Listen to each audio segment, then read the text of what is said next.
России, поэтому более предпочтительно. И судя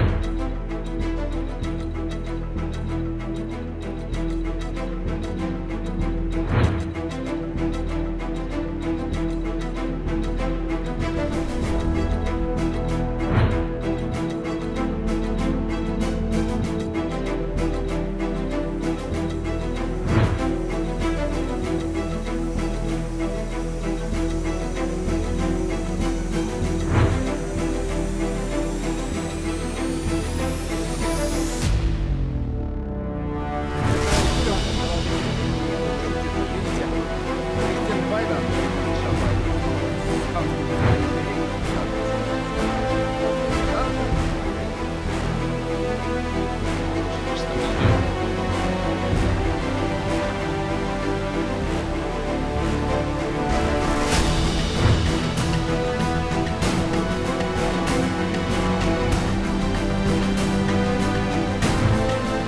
Listen, you and I spoke recently, and you asked me who we prefer as the future president of the United States. I said that we would work with any president, but I believe that for us, for Russia, Biden is a more preferable president. And judging by what he just said, I am absolutely right, because this is an adequate reaction to what was said on my part. Why? Because he can't tell me, Volodya, well done, thank you, you helped me a lot. We understand what is happening there from a domestic political point of view. And this reaction is absolutely adequate, which means I was right. And what I said first of all, for our audience and not for the American one. You are a Russian journalist, that's why you asked me what is best for us. I said it as I said it then, and I still believe it, and I can repeat it. Biden, thank you.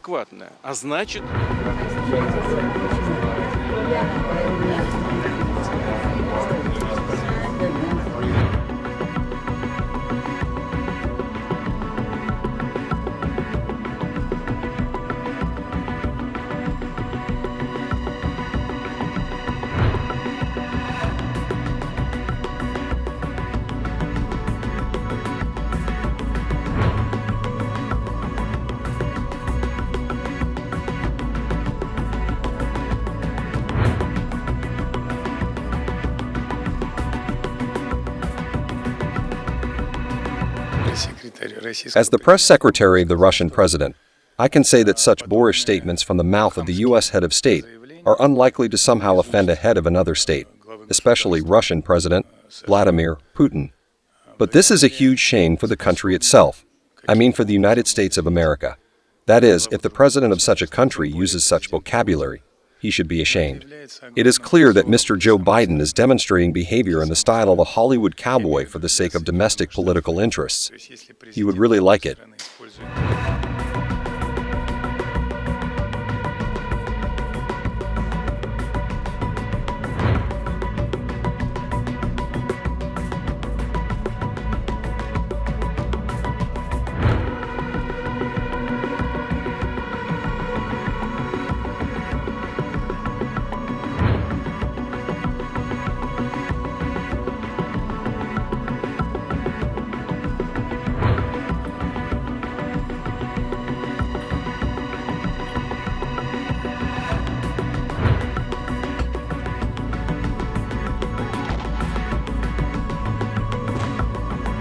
Iran's deepening military partnership with Russia, which is, of course, not only harmful to Ukraine, but also to Iran's neighbors in the region and to the international community. Iran has been providing Russia with significant numbers of drones, guided aerial bombs, and artillery ammunition, which Russia has been using to some effect to attack Ukraine. In addition, and as I warned last month from the White House podium, Russian negotiations to acquire close-range ballistic missiles from Iran have been actively advancing.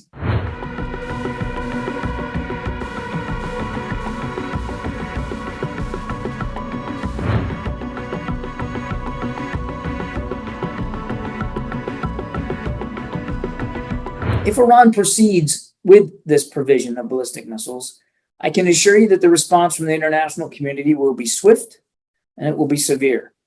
For our part, we will take this matter to the UN Security Council. We will implement additional sanctions against Iran.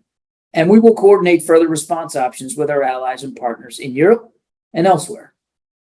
We have demonstrated our ability to take action in response to the military partnership between Russia and Iran in the past. We will do so in the future. In response to Iran's ongoing support for Russia's brutal war, we will be imposing additional sanctions on Iran in the coming days. And we are prepared to go further if Iran sells ballistic missiles to Russia.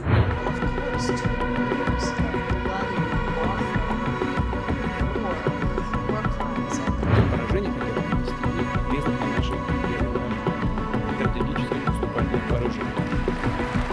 Global sanctions, the oil price cap, the export controls that we've put in place have weakened Russia's war machine, and these restrictions will get significantly tighter in the coming days as we and our partners announce massive new sanctions packages designed, among other things, to strangle Russia's effort at sanctions evasion.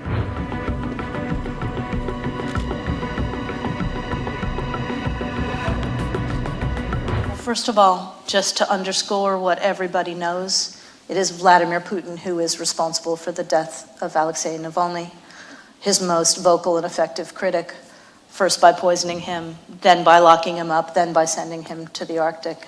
So there should be no mistake about that.